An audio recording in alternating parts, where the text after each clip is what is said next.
breaking records, setting new ones. Well, it's actually been a superb week if you are a Nigerian. And of course, for Nigerian sports, as Team Nigeria finished with 35 medals, 12 golds, 9 silver, 14 bronze. Yeah, that's how we made it.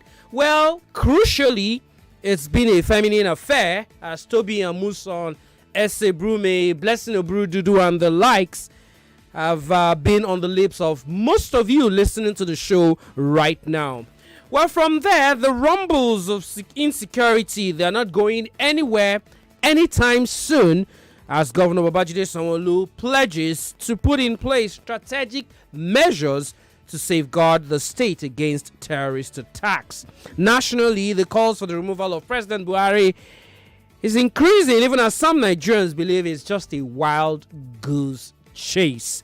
Other subplots in the security challenges include the alleged or the beating to death of a policeman allegedly by soldiers in the Oboh area of Lagos, and the purchase of cars by the federal government for another country. Well, these and more will get us talking on the show this evening, and that's my cue to welcome you yet again to another bumper package of the Newsroom, brought to you by the Newsroom of Nigeria Info. Well, on the Newsroom, we'll take a critical look at some of the big stories that have made the rounds in the course of the last 7 days. My name is Ufuoma Egbamuno. It's a pleasure to welcome you, and of course, my partner in crime today, as always, is, let me call him like Sandra, Aghogho, Oboh. That's not how to pronounce it.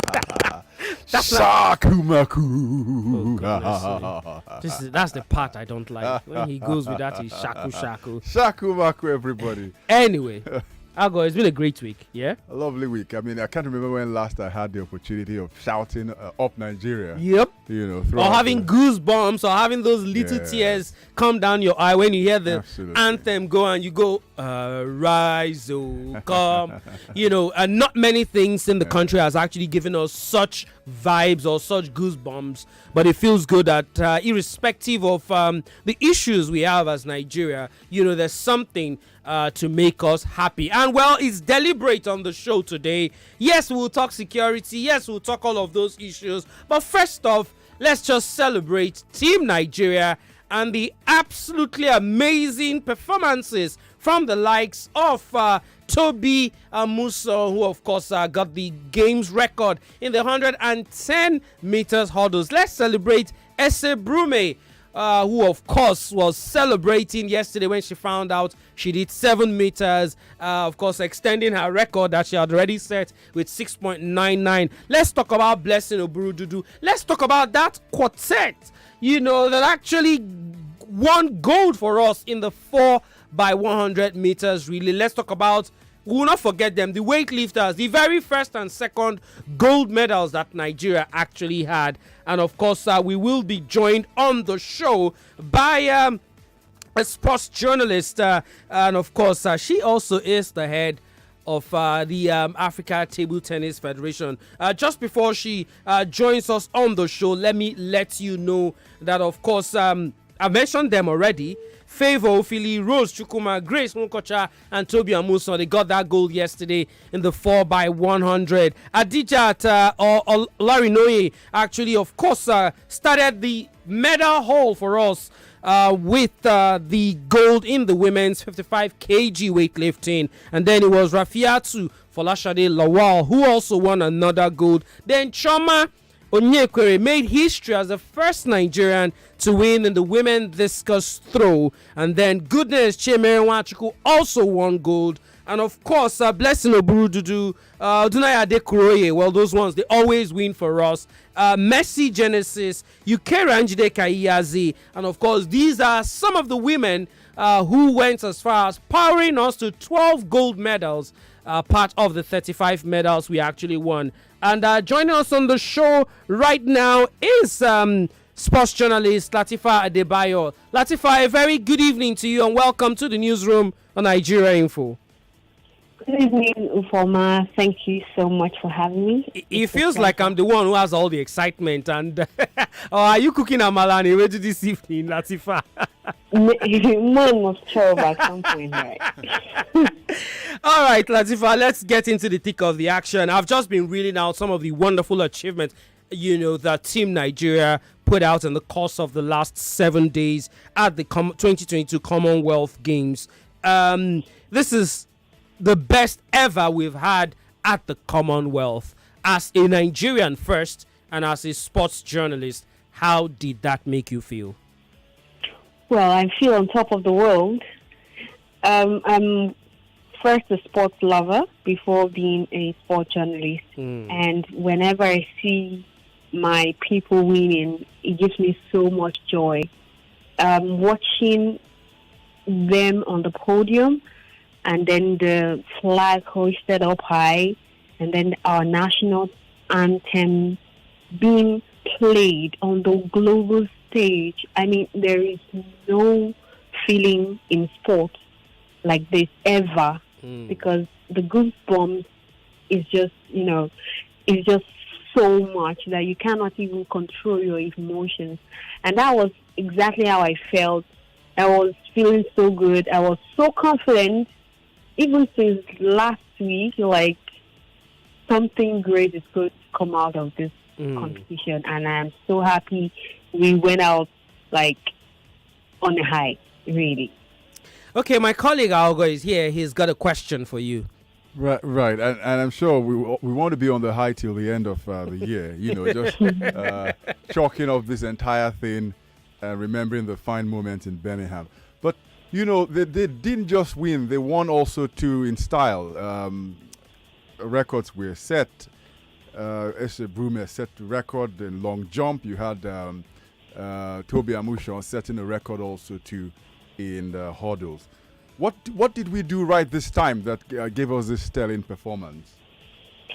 Wow, that's a multifaceted question that has numerous answers, and I can actually pinpoint one thing that we did well. Right. I can mention a lot of things that worked in our favor. If you look at the athletics team, you can see that we have new faces, young legs, potentials, talented athletes who are actually doing the job like every week in schools. Many of them are in universities abroad in the US, and they get to compete in the NCAA. So you having that avenue, competing on the world stage, I must say, because the NCAA is like the most competitive college sports series in the world. I stand to be corrected, but that is just about it. And then we have at least 50 of our young potentials there in the US. That is just me, just counting those who left between last year and this year abroad. And we don't even know all of them yet. They are not running yet. But the ones who we already know, like, Udodi, we know Inse, we know Egbamuno, who is done with school anyway, and Toby Amusa. But they went through that process. That already prepared them for days like this. And that is what we are reaping. If you can see, some of the guys who didn't do particularly well, you can already see that it's because maybe they don't have enough exposure, maybe they just left Nigeria abroad, and then they're trying to get their feet. So, you have enough activity, you have the best trainings, you have the best coaches, physios, everything will come together and just work out. This didn't just happen now. It didn't happen last year. It's the Toby Amusa was the best in our, was it not, let's say our class. She graduated from UTEP a couple of years back, and she graduated with a lot of laurels. And then she has always tried, she's consistent, she's keeping at it.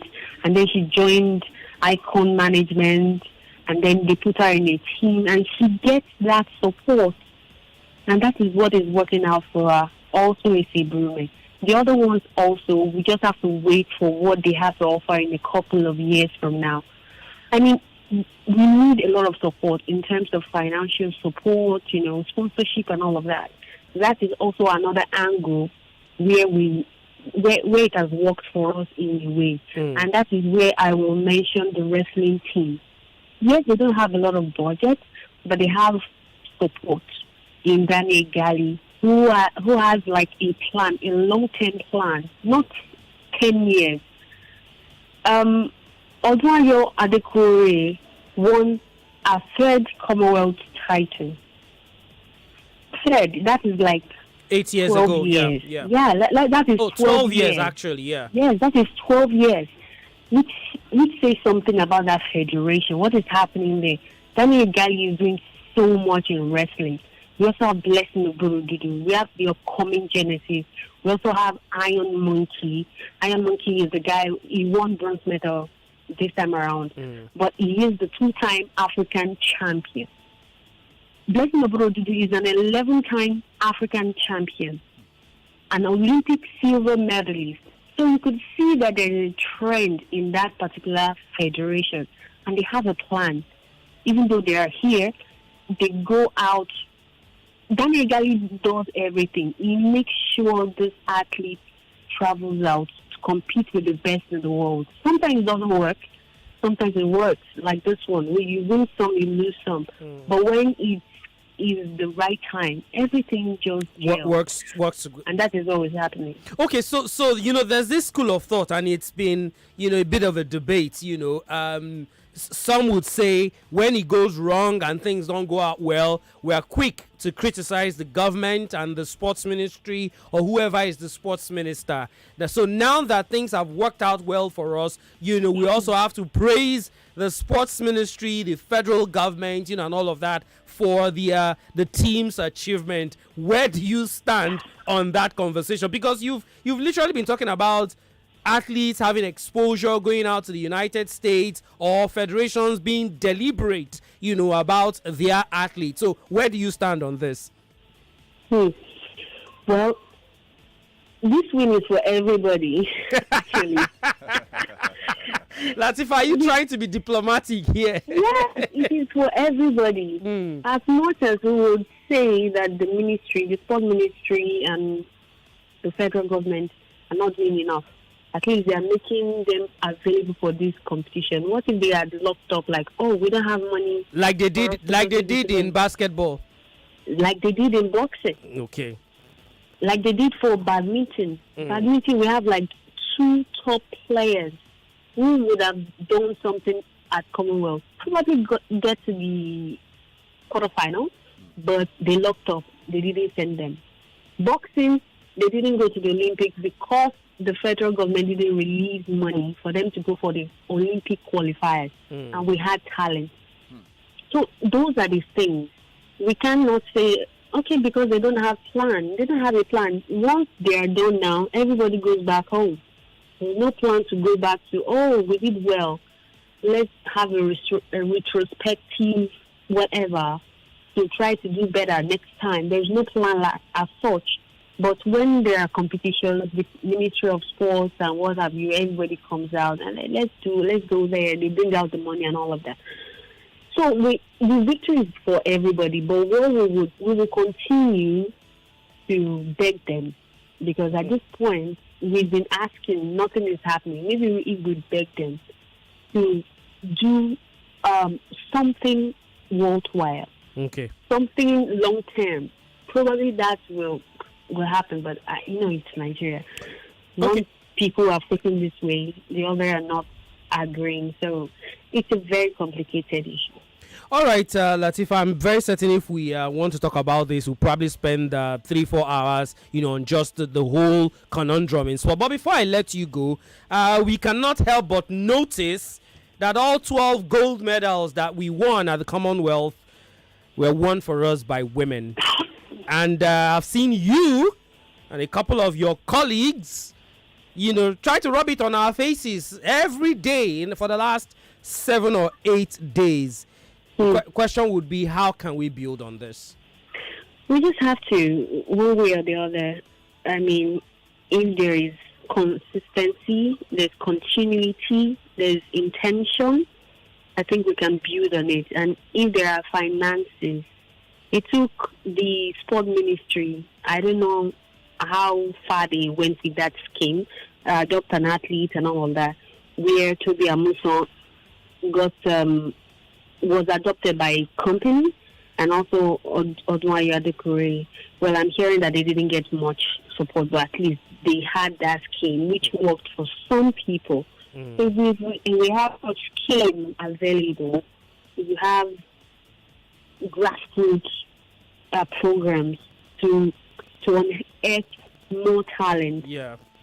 I mean, it is just going to go on and on. I mean, there are so many athletes that are coming in. Nigeria is in for a great time in athletics, especially in the next couple of years, because now they've seen what is possible. They've seen Toby Amusan become Nigerian legend in 100 meters hurdle, African champion, world champion, world record Commonwealth, world record holder in World and Commonwealth. I mean, they now see that it is possible, and they know what Toby Amusan had to go through to achieve all of this. So definitely, they're inspired. All they just need is more support, and Nigerians need to be patient. It's not every time when it's even football. Come on, we are not even going to the World Cup. Please, don't remind everybody's us. Chill, and everybody's chill about it. You know, so it is not the same with sport as other sports like athletes, which is an individual sport. It takes a lot more. I mean, so we should just be patient, because they go to another competition and they don't win anything. They say, it takes lose, blah, blah, blah, blah. But now we're enjoying. Okay. We are celebrating. So we just support and be patient. All right. Support and be patient. That's the message from Latifa Adebayo, sports journalist. And of course, she has the big portfolio as the one who leads the media team of the Table Tennis Federation, African Table Tennis Federation, not Nigeria. That's how big she is. Latifa, thank you very much. I'm looking for who you are talking about. I'm talking about you. Thank you so much. Thank you I really very much. enjoyed this conversation. Yeah, we appreciate that for joining us on the newsroom. Of course, from there, let's move on now to topic number 2.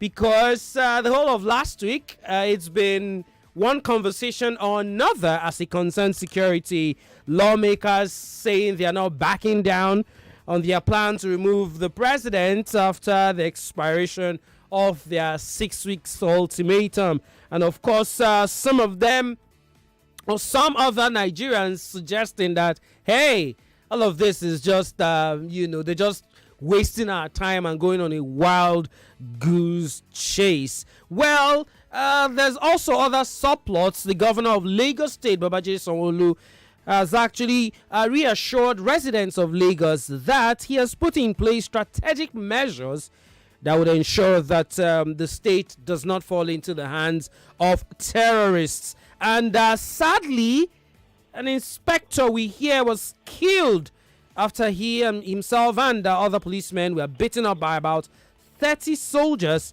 at the trade fair area of Lagos. All of these will get us talking on the show right now, and we are being joined by 2 guests. We would have Nelson Ekujimi, who is public affairs analyst, and of course we've got executive director human and environmental development agenda, Olaniwaju Suraju. A very good evening to you, sir. Good evening. Thank you for having me. All right, Mr. Nelson, first off, quickly, let's take a look at the planned and proposed impeachment by lawmakers. Some persons have called it last minute run around the circle, wild goose chase, that it doesn't amount to nothing. Where do you stand on the lawmakers and their plan? Well, I think you have to situate it properly. It's not the lawmakers. It's the opposition party lawmakers. Okay. So it's not the generality of the House. We need to educate our listeners.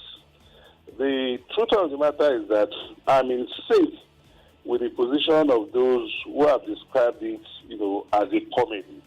For me, it is legislative rascality, because these legislators, if they really know their onions, they will understand that the business of lawmaking is too important, is too serious to be turned into a circus show of comedy. Just recently, we saw the impeachment of the deputy governor of Oyo State. And you never saw or heard the legislators in the Oyo State House of Assembly address a press conference. The constitutional provisions are there. If these men who are supposed to be honorable, if they really qualify for that word of, sitting in the hallowed chambers of lawmaking, they will know that what they have just done is grandstanding, is desecrating that hallowed chamber. And like most people, we dare them.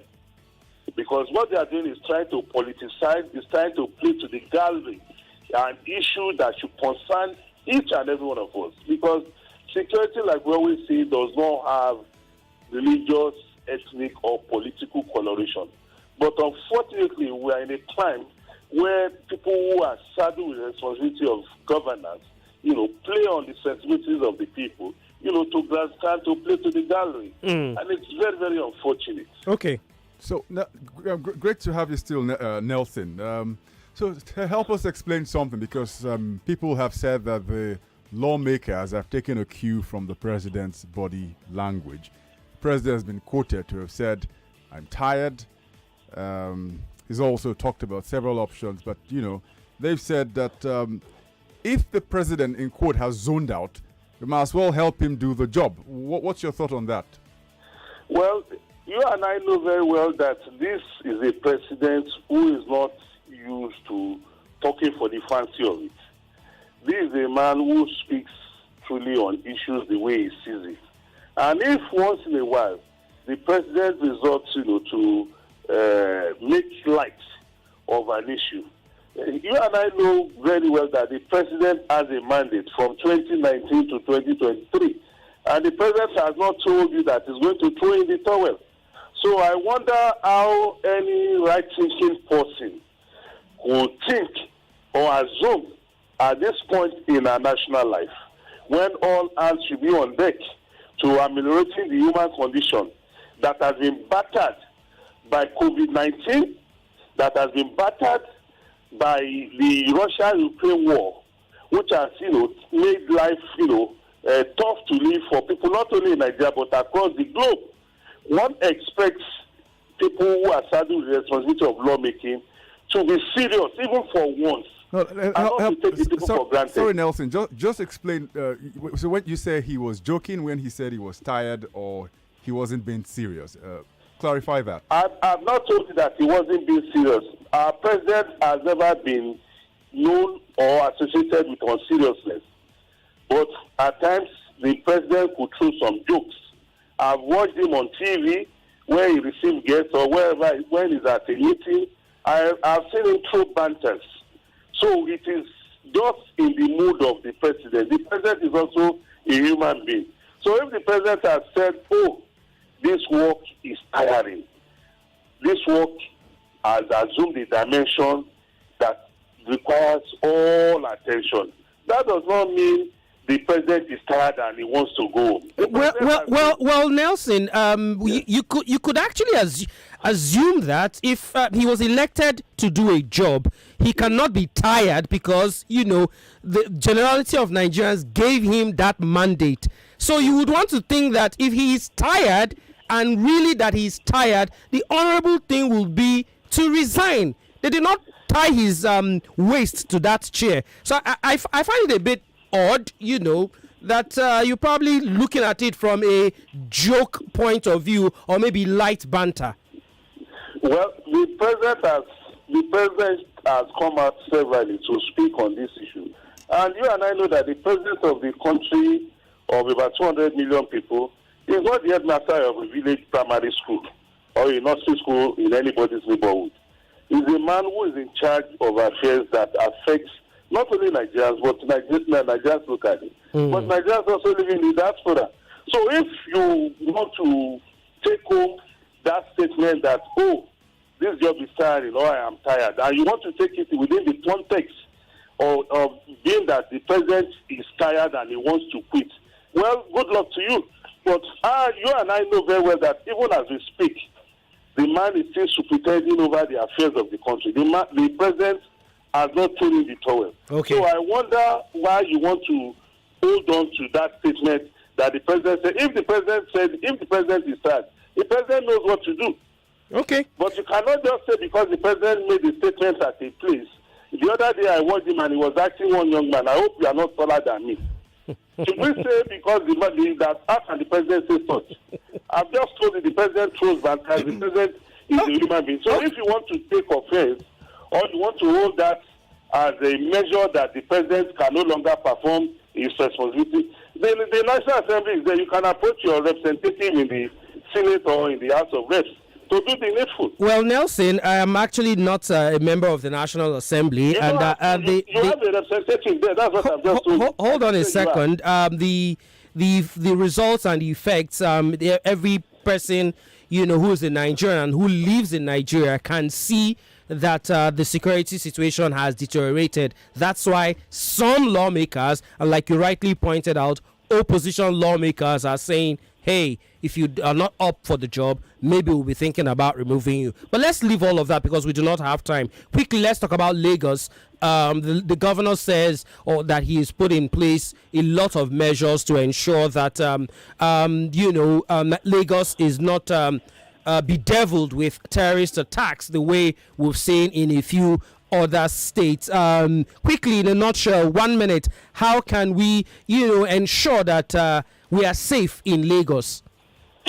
Well, the only way we can ensure that we are safe in Lagos is for us all to play our roles. And it's unfortunate that we live in a crime where there's any security breach, you assume that it should be the role of Mr. President. If Mr. President can be the one superintending over the security of lives and property of 774 inhabitants of 774 local governments, 36 state governments, as well as the federal capital territory, then the president of that country must be a god. The governor of Lagos State has just told you plainly that, look, we have a responsibility to protect life and property. The president of Lagos has not told you that he's going to fold his arms and be crying to Abuja. He knows that he's been voted into office to provide security. Likewise, we should ask the local government chairman in our locality, and we as individuals, as citizens, what is our own contribution to ensuring that our country is safe? That's the question we should be asking ourselves. Okay. All right. Thank you very much. Nelson Ekujimi is public affairs analyst. We're grateful that you joined us on the newsroom this evening. It's my pleasure. Thank you very much. All right. Of course, we're also trying to connect to the executive director of HEDA. HEDA is the Human and Environmental Development Agenda, Olariwaju Suraju, who will be joining us for the last 5-6 minutes or thereabout of the show, because we want to talk about one or two other issues, subplots, of this conversation. It got a lot of us talking, matter of fact, on Nigeria Info's Hot Takes on Saturday, in case you do not know, yes, Nigeria Info has a Twitter space every Saturday from 6 p.m. Do well to join us again this 6 p.m. Follow us at Nigeria Info FM, Nigeria Info FM. It was one of the topic of conversation, about the 1.4 billion naira that the country spent buying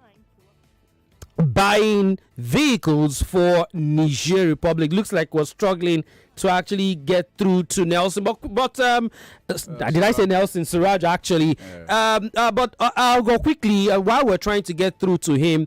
I am of the opinion that I honestly think that the uproar we had last week, for those vehicles that were bought for Niger Republic, was maybe a little misplaced. I think the uproar should have been, did the presidency or did the executive go through the normal process?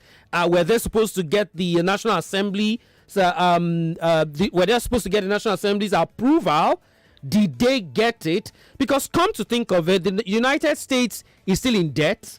They're borrowing money to fund a lot of things, but they're still giving out aids. So also the European Union.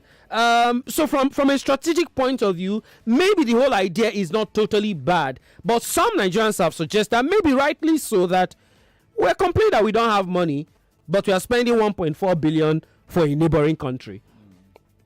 Absolutely. I mean, it's such a big issue. Communication, unfortunately, this government hasn't done a great job at it. They always have to go back and explain to them that this is what has happened. He took a leaked memo, for the finance minister to actually confirm it. Absolutely. And I mean, there's so many areas of partnership between Nigeria and Niger. There's the Sahel, there's the Joint Multinational Task Force. There's several areas. A lot of Nigerians aren't aware that Nigeria and Niger are sharing resources. But because of the lack of communication, unfortunately, look at the Nigeria-Niger rail track system. Yep. This is something that's been in the works for over 16, 17 years. Actually, so I tried to also make that correction on the space earlier on Saturday that project was not actually started by the President Buhari administration. It started way before President Muhammadu Buhari. Just a slight change was made. I think it was supposed to end in Niamey, the capital. Yeah. It was now switched to Maradi, and I think about 5% of that rail track is actually in Niger Republic. The rest, follow through Nigerian corridors. Absolutely. But like you said, a lack of communication and then perception too is everything. Yeah. The present government is perceived as being nepotistic. So almost everything they do, there's always criticisms. Exactly. So those commitments that we have, unfortunately, and not just this administration, we have not been able to interpret what our role really is. This is the right time to be playing Big Brother. Someone was asking me the other day. I said, if you look at our constitution, interestingly, the first paragraph, the second line in the first paragraph, when it goes with the people, which is already a lot of contention around, there is obligation towards the fostering of African unity and international promotion of international. I can't forget the other part, but it shows that even in the constitution, people don't even realize our Big Brother role is right there. But do we really understand what it means? Unfortunately, but it's been trivialized. Unfortunately, for the other day, they're talking about what's that thing talking about? ECOWAS appointment. Nigeria wants to pull out. Because of my goodness, I thought that was quite well. Let me not say my thoughts about that whole ECOWAS issue. But quickly, I'll go. We can't wrap up the show without talking about the policeman being beaten to death allegedly by soldiers in the Oboh axis.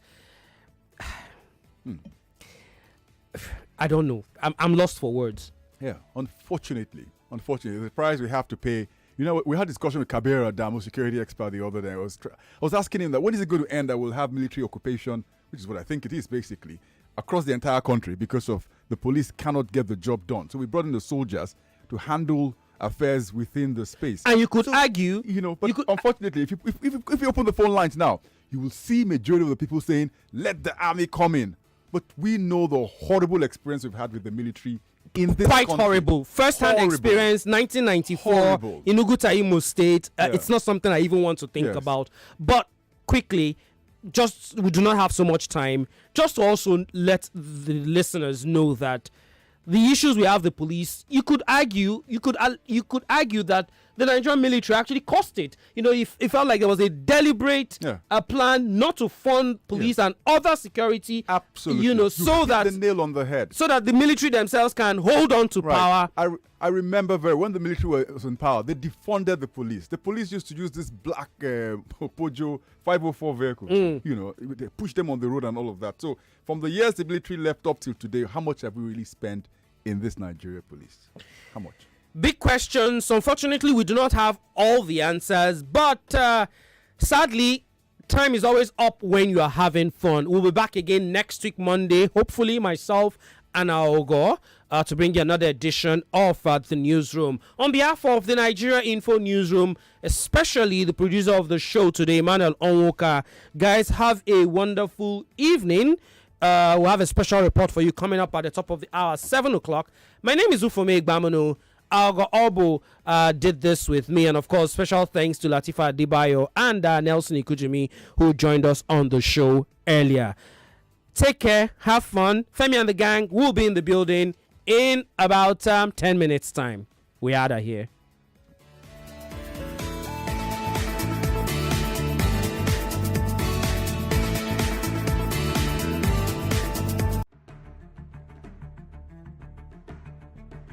And I want to assume that you would run because I want to give the listeners context for the conversation. In 2019, you were running mate to Atiku Abubakar. What did you learn then that you will not repeat this time? Yes, when is the president coming out to address us? There's a few things. One, I have a burden and a passion for young people. The fact that you have elected a man does not mean then you begin to order him around. The president will do whatever is good for the country at any given time. Mr. Adeshino, isn't the president responsible to the people?